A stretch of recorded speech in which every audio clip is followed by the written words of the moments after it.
दुश्मन राजा ने उन्हें बंदी बना लिया और एक गुप्त अंधेरी गुफा में कैद कर दिया। यह गुफा एक रहस्यमय जगह थी जहां पहले से ही एक और राजा कैद था। यह राजा राजा धर्मपाल वर्षों से उस गुफा में कैद था।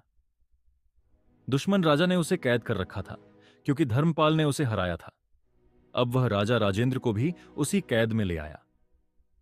राजा धर्मपाल ने राजेंद्र से कहा, इस गुफा से बाहर निकलने का सिर्फ एक ही तरीका है, 3 कठिन पहेलियां सुलझाना।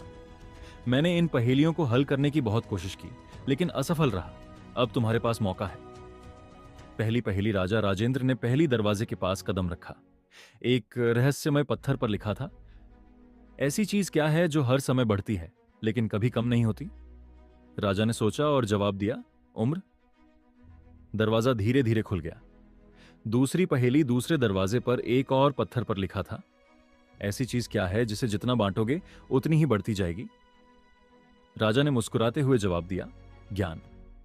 दरवाजा फिर से खुल गया। तीसरी पहेली तीसरे दरवाजे पर लिखा था, ऐसी चीज क्या है जिसे आप देख नहीं सकते लेकिन वह हर समय आपके साथ रहती है? राजा ने गहराई से सोचा। उनकी आंखों में अपने बेटे विक्रम की यादों के आंसू आ गए।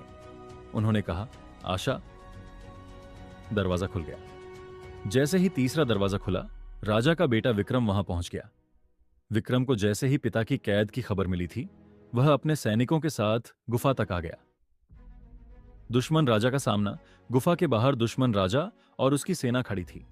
विक्रम ने अपने सैनिकों के साथ मिलकर दुश्मन सेना को हराया। उसने दुश्मन राजा को पकड़कर कहा, अब तुम्हारा अंत आ चुका है। राजा धर्मपाल और राजा राजेंद्र दोनों को विक्रम ने सुरक्षित बाहर निकाला। पिता पुत्र का मिलन। राजा राजेंद्र ने विक्रम को गले लगाते हुए कहा, तुमने आज न केवल मुझे बचाया बल्कि मेरे अंदर की कमजोरी को भी खत्म कर दिया।